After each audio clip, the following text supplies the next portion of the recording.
Anacostan and Piscataway people on what President Biden has proclaimed as National Missing or Murdered Indigenous Persons Awareness Day. I wish we didn't need to be here. I wish that this day was obsolete and that we didn't have to keep fighting year after year for our people to be honored and respected. But we are here, and I want to use today to shine a light on the national crisis of missing and murdered Indigenous peoples and give space to others to share the work they are doing on this issue. Everyone deserves to feel safe in their communities, but the MMIP crisis is one that Native communities have faced since the dawn of colonization. For too long, this issue has been swept under the rug by our government with a lack of urgency, attention, or funding. The rates of missing persons cases and violence against American Indian, Alaska Native, and Native Hawaiian communities are disproportionate, alarming, and unacceptable. It's heartbreaking to know that our loved ones are at an increased risk of disappearing without warning, leaving families and communities devastated. I want to extend my gratitude to the organizers, advocates, and Native women who have been shedding light on the MMIP crisis for decades. People who have had an empty chair at their kitchen tables, loved ones who tirelessly search for their relatives, service providers who hear the heartbreaking stories from family members of the missing. I want you to know that I see you and I stand with you. In our first year, there is much that the Biden-Harris administration has done to take this issue seriously. As many of you know, last year I announced the formation of a new missing and murdered unit within the Bureau of Indian Affairs, Office of Justice Services, to provide leadership and direction for cross-departmental and interagency work involving missing and murdered American Indians and Alaska Natives. The MMU is marshaling law enforcement resources across federal agencies and throughout Indian country to focus on this crisis. Since the launch of the MMU, the department has built out personnel and increased infrastructure capacity by launching new offices. Today, 17 BIA offices located throughout the nation have at least one agent dedicated to solving missing and murdered cases for American Indians and Alaska Natives. In December, the BIA announced the launch of its new website dedicated to solving missing and murdered cases in Indian country. The website is bia.gov/MMU. That's bia.gov/MMU. The site is an important tool to help law enforcement families and communities to share critical information about missing and murdered individuals that can help the MMU solve cases and give closure to families. The website showcases individual missing and murdered case profiles that can be quickly shared via social media and other digital media to raise the visibility of victims. It also provides multiple pathways to submit important tips and other case information that may help investigators with the detection or investigation of an offense committed in Indian country. The MMU has enabled the department to expand its collaborative efforts with other agencies, such as working to enhance the DOJ's National Missing and Unidentified Persons System. Staff are also developing strategic partnerships with additional stakeholders, such as the FBI's behavioral analysis units, the FBI Forensic Laboratory, the U.S. Marshals Missing Child Unit, and the National Center for Missing and Exploited Children. This unit and Interior will continue to engage in collaborative efforts with tribal, federal, and state stakeholders to ensure accurate data and enhance community outreach. The MMU is a critical tool in our work to address this crisis, and today we announce steps for another. In Congress, I led the Not Invisible Act. Now, in partnership with the Justice Department and with extensive engagement with tribes and other stakeholders, we're putting that law into action. Today, our agencies announced the membership of the new Not Invisible Act Commission, which we formed last year. For the first time, the Interior and Justice Department will be guided by an advisory committee composed of law enforcement, tribal leaders, federal partners, service providers, family members of missing and murdered individuals, and most importantly, survivors.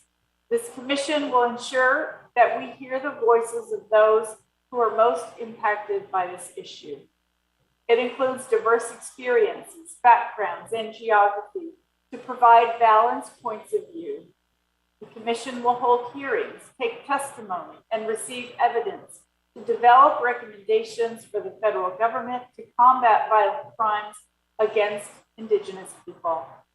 The missing and murdered Indigenous peoples crisis is centuries in the making, and it will take a focused effort and time to unravel the many threads that contribute to the alarming rates of these cases.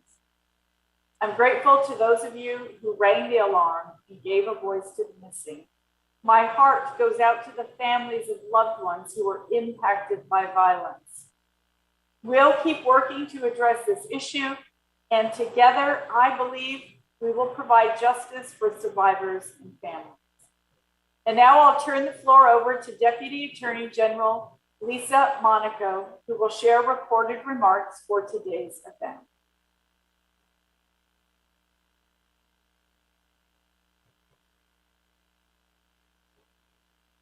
I'm pleased to join you for this important event on a day the President has dedicated to highlighting the crisis of missing or murdered Indigenous persons. This is an opportunity to reflect on the violence endured by far too many Native persons for far too long. It's also a chance to reaffirm our commitment to bringing justice and answers to grieving communities. Today marks a major milestone in those efforts as we take the next step in launching our joint commission under the Not Invisible Act. The mission is an essential one to reduce violence against American Indians and Alaska Natives. Today, you'll hear from several tribal leaders about how important the commission is to that work. And I'd like to extend a special thanks to Secretary Haaland for her leadership here, both during her time in Congress and through the Department of the Interior's efforts to establish this commission. Today's announcement is a testament to her dedicated work and to the many people across Native communities who fought to make their voices heard. The Department of Justice is committed to supporting the work of the Commission. We're pleased that the Director of our Office of Tribal Justice, Tracy Toulouse, will serve as a co-chair of the Commission, and that he'll be joined by representatives from across the department, including from both our law enforcement and grant-making components. No one agency can solve this problem alone, and we're also grateful that the Commission will include representatives from our partners at the Departments of the Interior and Health and Human Services. But it is the appointees just announced by Secretary Haaland who come from outside the federal government who will form the backbone of the Commission. These commissioners represent a diverse range of experiences, expertise, and perspectives, and critically, they include survivors who can speak firsthand to the urgency of the Commission's work. They also include tribal leaders and members who know best what their communities need when it comes to making them safer.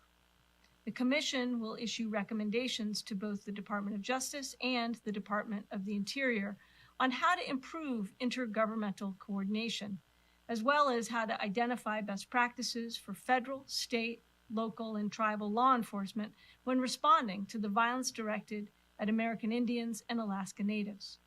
I know that Native voices haven't always been heard on these issues, but this administration is committed to doing better, and today's announcement reflects that commitment.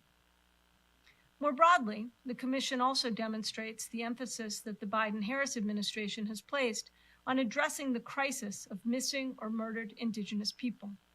Last November, the President issued a new executive order, which reflected our whole-of-government response to promoting public safety in Native communities. The same day, I launched a new steering committee, which is dedicated to marshaling the Justice Department's personnel and resources to the MMIP crisis. Since it launched, the steering committee has made tribal engagement the cornerstone of its work, including through consultations and engagement with stakeholders. While those conversations are ongoing, the department is already moving to address the concerns we've heard from you. First, we've heard a clear and consistent message that the department must do more to reach Native victims, survivors, and families. That's why I'm pleased to announce that today we're creating a new position to spearhead our efforts, a National Native American Outreach Services Liaison. The liaison will work in our Executive Office of U.S. Attorneys and help ensure that victims and their families have a voice within the department as they navigate all stages of the criminal justice system. This new position is part of a larger effort to raise awareness and increase outreach on the MMIP crisis. Last month, the department launched a new page on our Tribal Justice and Safety website dedicated to elevating the issue of MMIP. This new website serves as a central hub of resources for families and victims and also promotes transparency on the department's law enforcement efforts. Last week, I also had the opportunity, along with Secretary Haaland, to celebrate the reauthorization of the Violence Against Women Act and its important provisions to promote safety in tribal communities. That includes expanded special tribal criminal jurisdiction, which recognizes the authority of tribal courts to exercise jurisdiction over crimes of family violence, including child abuse, that too often are precursors to missing or murdered person cases. Of course, we know that there is much more work to do, and this day is a reminder of just how critical those efforts are. Today and every day, the federal government must be committed to working with tribal nations to address the crisis of missing or murdered Indigenous people, and I expect the Commission to play a major role in doing so. The Department of Justice is eager to support and learn from the Commission's work. Thank you.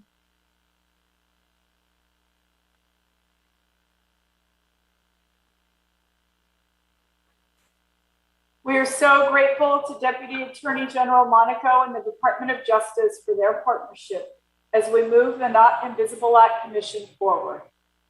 Now we'll hear from Fawn Sharp, President of the National Congress for American Indians and fierce advocate for Indigenous communities. President Sharp, the floor is yours. Thank you for inviting me to join this important event to highlight the national crisis of missing and murdered Indigenous peoples across our country.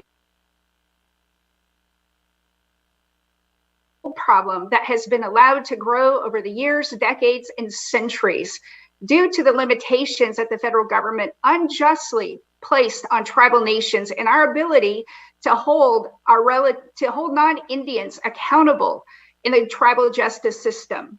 The violence grew because the federal government has chronically failed in its trust responsibility to properly fund tribal public safety and justice needs. Often, our relatives go missing and or murdered with little to no response from law enforcement. In the 2018 Broken Promises report, the U.S. Commission on Civil Rights reported that although overall funding for public safety in Indian country has increased, it doesn't even come close to meeting the public safety needs in Indian country. In 2017, the BIA estimated it funded only 21% of law enforcement, 49% of detention centers, and 3% of tribal court needs. And the commission noted that the failure to provide sufficient federal funding undermines the ability of tribal governments to provide criminal justice and public safety for our citizens. Having the authority to hold perpetrators accountable is an important first step, but tribal nations cannot follow through to hold bad actors accountable without adequate and consistent funding for tribal justice systems to support our courts, judges, police, prosecutors, public defenders, victim advocates, and an array of victim services. Tribal leaders have continued to share that the lack of secure and sustainable funding has prevented us from holding perpetrators accountable, helping survivors, establishing preventative services in our communities, and instituting alternatives to incarceration. In addition to securing sustainable and mandatory public safety and justice funding, our federal government partners must effectively communicate and coordinate both in funding and in information sharing.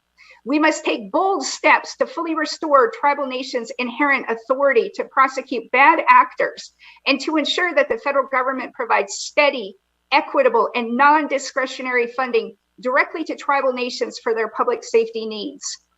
Our federal partners must effectively communicate and coordinate among themselves and with tribal nations to ensure that our people no longer fall through the cracks. Thank you so much, Secretary, for your fierce leadership in bringing us together to celebrate yet another historic and long overdue milestone of success during your tenure as Secretary. I look forward to the rest of our important discussion today. Siakwil, thank you. Thank you so much, President Sharp. And you're absolutely right that resources to address this crisis have been chronically underfunded for too long.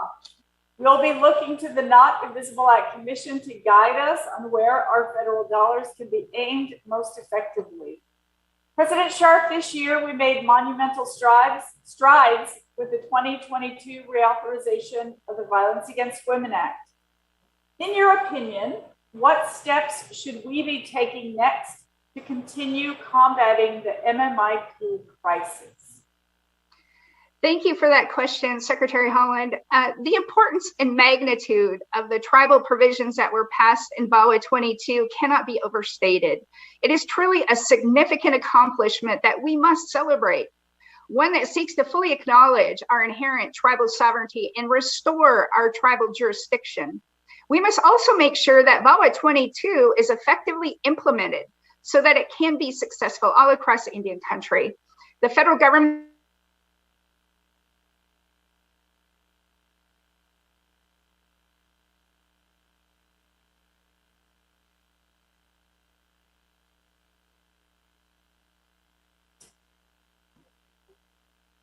President Sharp,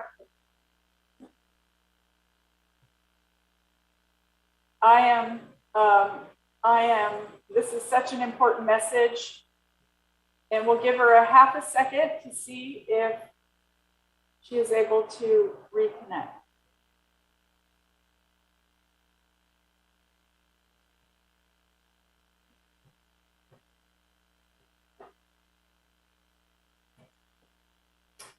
President Sharp, your voice is incredibly important, and I'm so grateful for your leadership on MMIP because your leadership is invaluable. Now, I'd like to turn the floor to Lucy Rain Simpson, the Executive Director of National Indigenous Women's Resource Center. Lucy.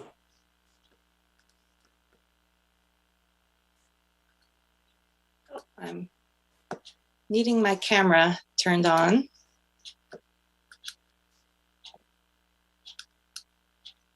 From the host, but I'll go ahead and get started.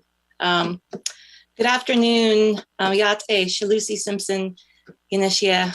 First of all, I'd like to thank Secretary Haaland for the invitation to be a part of this esteemed panel and the long-awaited announcement of the Not Invisible Act Commission members. The promise that the Commission holds is such an important one, and we really look forward to the work that the Commission and its members will do to move us towards a more safe and just reality for our Native relatives. Although missing and murdered Indigenous women and girls is just recently getting national attention, the MMIW crisis is not new. It was born in colonization and is a continuation of the traumatic impact of past federal laws and policies that were intended to terminate Indian nations. One example that is similarly just now gaining national attention is the legacy of Indian boarding schools. As more and more horrifying findings are being made at Indian boarding schools across North America, we can clearly see the connection between these policies and the thousands of missing and murdered Indian children. It is important that as we move forward to address MMIW, that we include addressing the full spectrum of violence against Native women, including domestic violence, sexual assault, stalking, and sex trafficking, because they are all connected and all born in colonization. Surely the federal government has an important role in improving the response to MMIW. For one, because the crisis of violence was born in historic federal laws and policies and their lasting impact today. But two, and more importantly, because the federal government has an ongoing trust responsibility to Indian tribes. To move forward, we must demand real and meaningful coordination from all federal agencies, beyond the Department of Interior to also include the Department of Justice and the Department of Health and Human Services. But the federal government can't do it alone, nor should it. As the Not Invisible Act Commission membership shows, We need a broad coalition to create true social change. As we move forward with implementation of the Not Invisible Act, Savannah's Act, and VAWA reauthorization of 2018, we must demand coordination and real buy-in beyond the federal government to include states and local governments, with leadership coming from our tribal governments as sovereign nations, because our tribal governments are in the best position to ensure safety for their citizens. Most importantly, we must ensure families and survivors are centered at all times, as their experiences will be the guideposts for how to improve the response to MMIW. I look forward to the Not Invisible Act Commission's work and the recommendations that will come out of that work, but more importantly, I look forward to real, meaningful implementation of those recommendations. Thank you again, Secretary Haaland, for your dedication and moving the commission and the work to end violence against Native women forward in your tenure so far. Thank you. Yeah. Thank you so much, Director Simpson. And you're absolutely right. Coordination with tribal communities and families is paramount to effectively addressing violence against Native people, and the MMIP crisis is an extension of that. In addition to improving the response to the crisis of missing and murdered Indigenous peoples, what else can everyone do to help? Well, we need to be looking at prevention. We need to move beyond just improving the response to missing and murdered relatives after they go missing, when we need to move towards prevention. Native communities have countless strengths that we can build upon to create a more holistic approach to safety. And so we need to really center our Indigenous protections that we have from our own communities. It will require leadership by our tribal governments and increased investment in our tribal infrastructures, which means more resources, because infrastructure is key to reducing crime and increasing safety generally. An important place to start would be ensuring safe housing.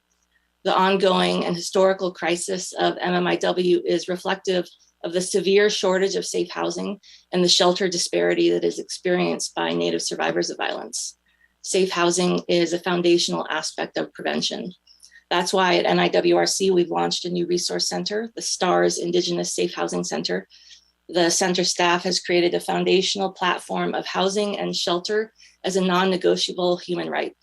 And this new center is going to be a key part of our prevention focus in regards to MMIW and other forms of gender-based violence. And you can follow us on social media at Safe Housing for All and at NIWRC for updates.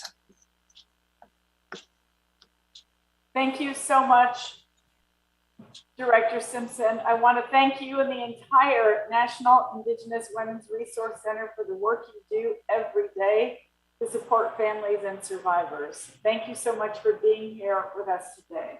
Thank you. Yeah. I am now very proud to bring President of the Bay Mills Indian Community, Whitney Gravel, on the screen to share her experience with another facet of this crisis. President Gravel, you have the floor. Ani Bojo, Giwedi Nagabo, Quain Dijnakas, Ganushnakani Ndonjaba.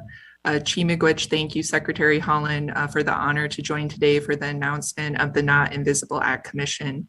Bay Mills Indian Community was one of the first tribal nations in the United States to complete a missing and murdered Indigenous people tribal community response plan.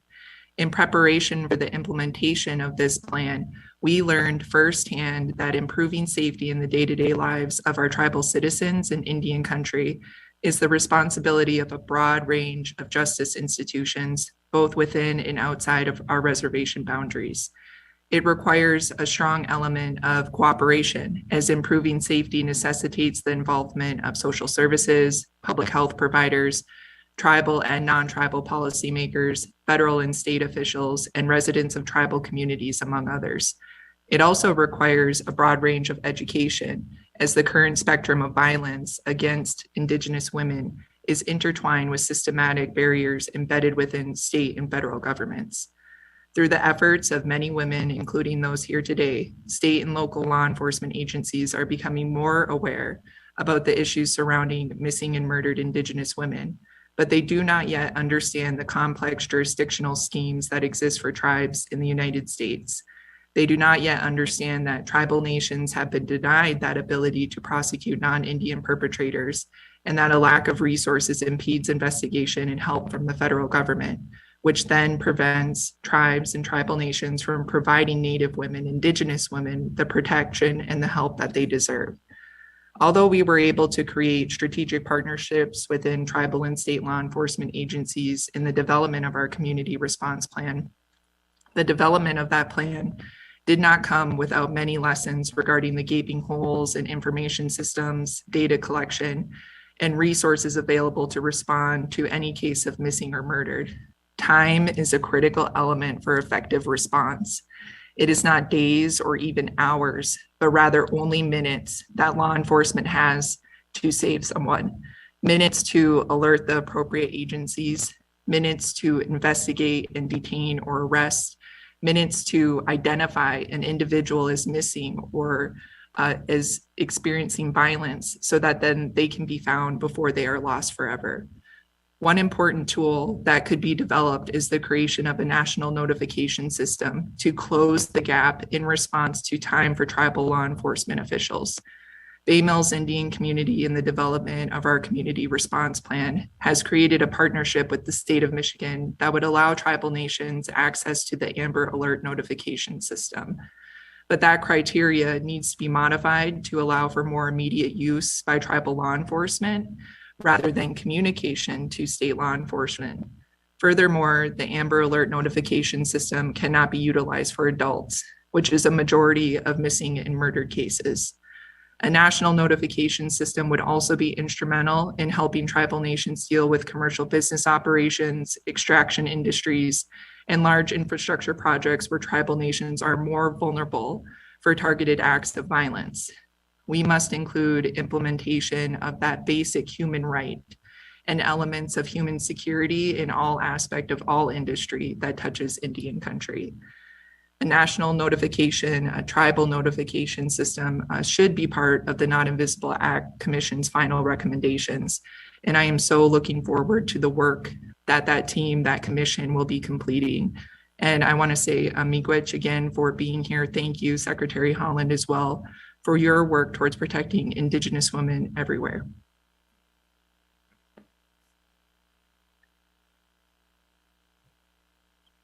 Thank you so much, President Gravel.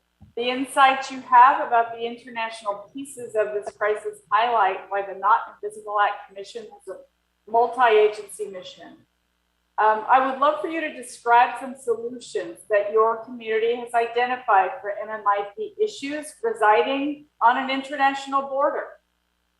Yes, if we did not think that missing and murdered Indigenous people crisis was complicated enough, there is a fourth barrier that involves international borders that must be taken into consideration as well.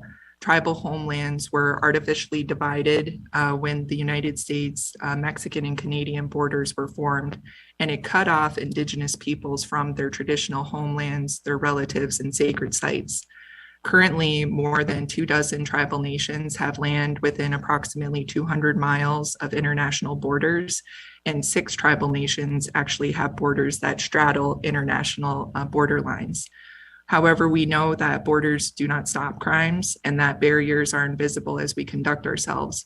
So when a crime occurs and that ends up traversing international boundaries directly adjacent or nearby tribal reservations, tribal law enforcement officers have no authority. State law enforcement officers have no authority. In instances like this, allowing deputation agreements or memorandums of understanding to encompass communication strategies and identify points of contact are essential in order to strengthen cooperation between all law enforcement agencies involved. Presently, this is done by Bay Mills Indian community on an informal basis through our traditional relationships with First Nations that reside across the border. However, the Not Invisible Act Commission stands in a unique position to form that partnership with the Government of Canada, with the Government of Mexico, to create international memorandums, international notification systems and commitments so that we all work together to resolve the crisis of missing and murdered persons across all of Turtle Island. And it is my hope as well that will be part of the committee's final recommendations. Thank you, President Gravel. We appreciate so much your strong voice and everything you bring to this conversation. Thank you for joining us today.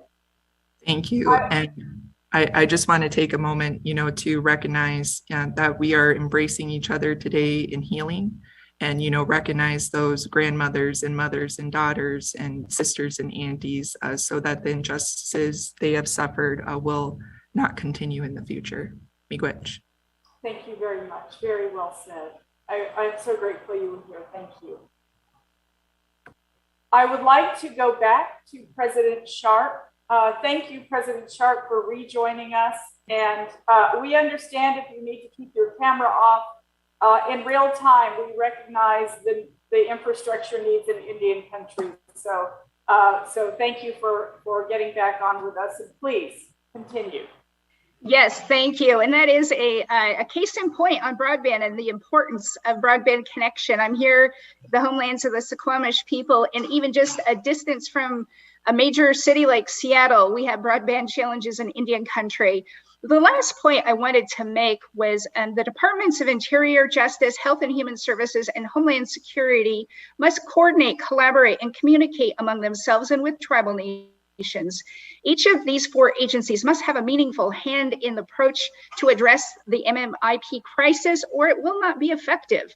We must pass key legislation such as the Family Violence and Prevention Services Act to fund tribal domestic violence shelters and preventative services, and pass a permanent 10% tribal nation set aside from the Crime Victims Fund.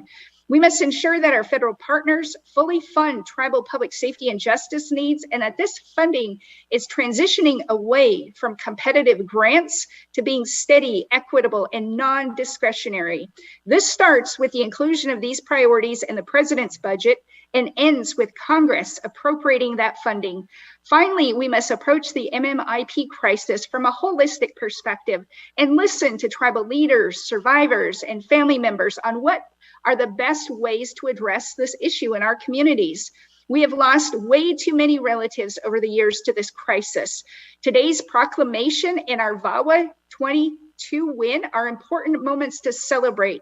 This is also a time for us to continue forward on this positive and powerful momentum to finally draw a line in the sand to stop this crisis and stand together to say no more.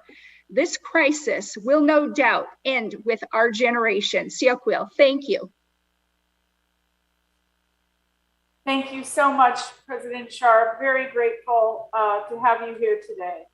And I want to thank all of our panelists today for joining us and for lending their important perspectives, experience, and expertise to today's discussion, and for the many years of dedicated advocacy all of you have given to the MMIP crisis. Thank you.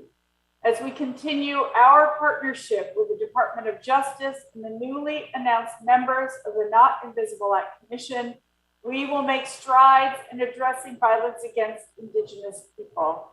We have a long road ahead, but it takes time to address the root causes of violence against Indigenous people, which are centuries in the making. It is not my goal to put a Band-Aid on this crisis, but rather address lingering impacts of colonialism, objectification, and marginalization that contribute to the missing and murdered Indigenous peoples crisis. That takes time, but I know that with everyone working together and the advisement of the Not Invisible Act Commission, we can do this. Thank you all so much for joining us, and stay safe.